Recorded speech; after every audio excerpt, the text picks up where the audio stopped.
Tiens, avec cette chaleur, moi je boirais quand même bien quelque chose de frais. Qu'est-ce que je vais me prendre? Un petit jus de fruits? Est-ce que j'ai de l'eau sinon? Ah, du lait. Ah, bon. Allez, ça doit pas être mauvais quand même.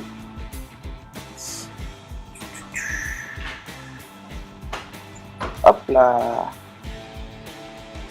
Mais c'est que ça passe pas mal en plus, c'est bon. Oh, qu'est-ce qui se passe?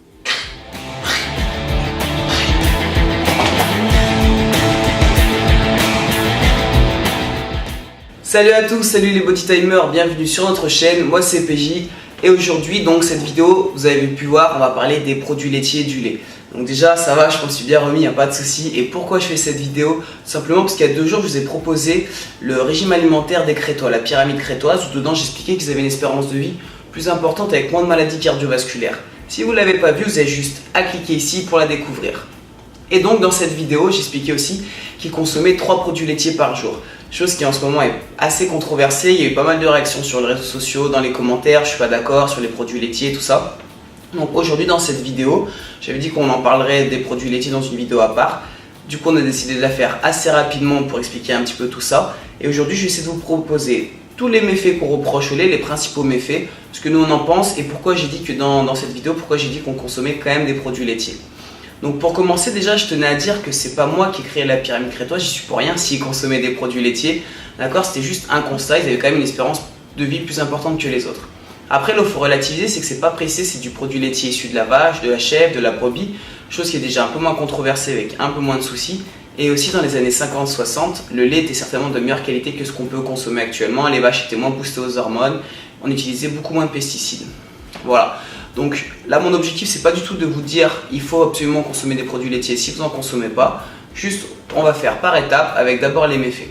Donc pour commencer, l'un des premiers reproches qu'on fait au lait c'est le souci des hormones, c'est à dire que quand on dit produits laitiers on entend souvent la vache qui va produire des hormones IGF-1 pour son veau, enfin qui grandissent vraiment très très vite, qui double de volume rapidement, chose qui n'est pas du tout adaptée à l'être humain puisque ces hormones vont faire croître trop rapidement vos cellules mais également les cellules précancéreuses et cancéreuse qui sera forcément mauvais pour la santé. Ensuite, dans le lait, le sucre qui est présent, qui s'appelle le lactose, ne serait pas digérable par la majeure partie de la population. C'est-à-dire que pour pouvoir le digérer, il faut avoir une enzyme qu'on appelle la lactase et 90% de la population n'en produirait pas assez. Ce qui fait que le lactose ne sera pas digéré, il va se retrouver vers la fin des intestins, du côlon, et ça va créer des inconforts intestinaux, des problèmes de digestion. Et toujours également à cause de ce lactose, le sucre, il crée un pic d'insuline au niveau du corps, ce qui fait que petit à petit vous allez être résistant et ça peut augmenter les maladies du diabète. Chez les enfants, ça pourrait déclencher des maladies de diabète de type 1 et plus tard chez les adultes, donc plus du diabète de type 2.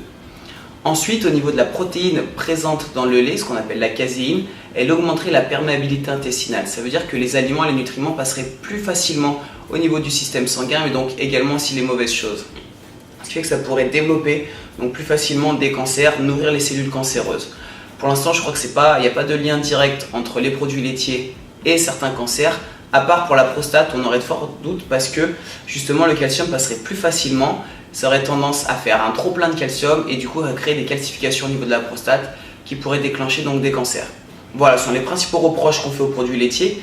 Et en parallèle, les études dénoncent tout ce que vous pouvez voir à la télé, c'est-à-dire les publicités où on vous dit consommer 3 produits laitiers par jour, c'est bon pour la santé, vous allez faire plein de calcium, vous allez éviter l'ostéoporose, tout ça. Pourquoi? Parce que ce sont des lobbies qui investissent énormément d'argent pour ces publicités, donc vous allez répéter ces gestes qui ne sont pas forcément bons pour la santé. Tout simplement parce qu'on s'est rendu compte que les populations qui ne consommaient pas de produits laitiers n'avaient pas plus de soucis d'ostéoporose ou de manque de calcium que les autres.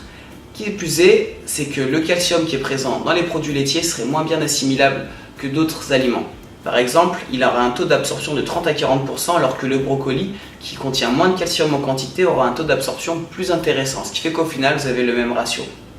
Voilà, tout ça, ce sont les reproches qu'on peut faire aux produits laitiers. Je sais que ça fait toujours beaucoup et c'est toujours impressionnant après de savoir que tous les aliments en excès ne sont forcément pas bons pour la santé. Après, comme je vous l'ai dit dans la vidéo sur la pyramide crétoise, avec Alex, nous on en consomme encore un petit peu, je vous expliquerai pourquoi et après ce sera à vous de faire vos propres opinions. Déjà pour commencer, si vous ne voulez pas boire du tout de lait de vache, vous savez, vous pouvez vous tourner vers les laits de brebis ou les laits de chèvre. Comme je dis, ce sont des animaux plus petits, un peu plus proches de l'espèce humaine en termes de volume, ce qui fait que déjà vous n'aurez pas ce souci au niveau des hormones. Après, si vous pensez être intolérant au lactose, il suffit d'arrêter de consommer des produits laitiers pendant 3 semaines. Si vous n'avez plus du tout de problème de digestion alors que vous en aviez auparavant, vous pouvez vous douter que ça pouvait venir donc du lactose et dans ce cas-là donc se passer des produits laitiers. Si ça ne change rien pour vous, peut-être que vous n'êtes pas du tout intolérant au lactose.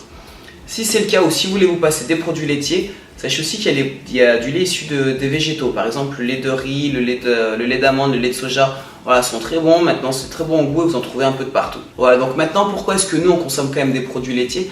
Simplement, on pense qu'il faut aussi savoir relativiser, c'est-à-dire qu'il y a 40 ans, on vous conseille de prendre des produits laitiers. Il y a 20 ans, jusqu'à quelques années, on conseille d'en consommer au maximum, même certaines études, pas seulement les lobbies. Et depuis maintenant une dizaine d'années, on dit qu'il faut absolument plus du tout en consommer. Voilà. Ce qu'il faut savoir, c'est que c'est vrai aussi sur pas mal d'aliments, que ce soit la viande rouge, que ce soit les poissons, c'est très toxique. Voilà, il y a pas mal d'aliments. Si vous en consommez trop en excès, ça peut être dangereux pour la santé. Donc nous, on pense qu'il faut toujours savoir trouver un équilibre. Après, comme je vous dis, notre objectif, c'est pas de vous faire consommer des produits laitiers si vous en prenez pas. Tant mieux, c'est un aliment qui est vraiment pas indispensable. Par contre, nous, juste tout simplement, on ne le voit pas comme un poison mortel et c'est pas un produit laitier par jour qui va vraiment être nocif pour votre santé. Par exemple, nous, on consomme de la protéine en poudre, des compléments alimentaires, et comme vous l'a dit Alex dans la vidéo sur les protéines, souvent c'est issu donc de lait qui est déshydraté. Bien sûr, il existe d'autres protéines si vous ne voulez pas consommer de produits laitiers, des protéines végétales, mais par exemple dans ce cas, vous savez que vous avez de grandes chances de manquer de nutriments. Pourquoi? Parce que le riz, le soja, tout ça, ce sont des antinutriments, vous allez un peu moins bien capter le zinc, le fer, le magnésium. Donc au final, tout ça pour dire que dans tous les cas, il y a toujours certains risques. Et après, donc, il faut chercher le meilleur équilibre pour vous. Voilà, donc en gros, nous, on consomme 1 à 2 produits laitiers par jour. Comme je vous l'ai dit, on ne vous le recommande pas. Vous pouvez très bien ne pas en consommer. C'est sûr qu'en consommer 3 ou 4, ce n'est pas forcément utile. En tout cas, pour les arguments avancés au niveau du calcium, au niveau de l'ostéoporose, tout ça. Comme je vous l'ai dit, c'est pas prouvé, il n'y a pas d'intérêt réel derrière. Voilà, si vous souhaitez continuer de consommer des produits laitiers, pensez aussi à varier, ne pas prendre que du lait de vache, mais aussi essayer brebis, chèvres ou les laits végétaux. Donc comme je vous l'ai dit, riz, soja, amandes. Voilà. Et si vous êtes intolérant au lactose mais que vous voulez continuer de manger par exemple du fromage, partez sur des fromages affinés comme l'emmental, le cheddar, le parmesan, la mozzarella qui contiennent vraiment très peu de lactose et du coup vous n'aurez pas ces soucis de problèmes de digestion. Voilà, donc pour conclure, je dirais juste que comme tout, si vous en mangez en excès, c'est vraiment mauvais. Voilà, il y a pas mal de choses qui sont controversées dans les produits laitiers, c'est pour ça que nous on essaie de diminuer la quantité. Après, on ne s'abstient pas du tout d'en manger, comme je vous l'ai dit, on en consomme. Encore actuellement, ça nous arrive de boire du lait, de manger du fromage blanc, de prendre de la protéine issue de lait. Voilà, comme tout, je pense que c'est un équilibre à trouver. Après, il y a certains arguments par contre où on est plutôt contre et ça nous fait assez rire. C'est comme l'idée de dire on est le seul animal à consommer le lait d'une autre espèce. C'est vrai, tout simplement parce que je pense qu'un chat il sait pas traire une vache. Peut-être que s'il avait su le faire, s'il avait eu faim, il aurait peut-être été traire la vache pour pouvoir boire du lait. Tout simplement aussi pour dire qu'il y a plein de choses qu'on fait que les autres ne font pas. On est la seule espèce à savoir cuire la viande, d'accord? J'ai jamais vu un lion faire chauffer son antilope tranquille au barbecue entre amis. Et pourtant, c'est ce qui nous a permis d'évoluer, de déclencher beaucoup moins de maladies, de diminuer la mâchoire et donc d'avoir un espace plus important pour le cerveau et d'être l'espèce au final la plus évoluée. Donc voilà, il y a certains arguments parfois qui sont avancés que nous on trouve assez absurdes. L'être humain est quand même assez différent des autres espèces, on mange de tout. Et c'est peut-être aussi notre force, c'est-à-dire penser à vraiment varier votre alimentation, et c'est vrai pour les produits laitiers, mais aussi pour tout le reste. Voilà, j'espère que cette vidéo elle vous a plu.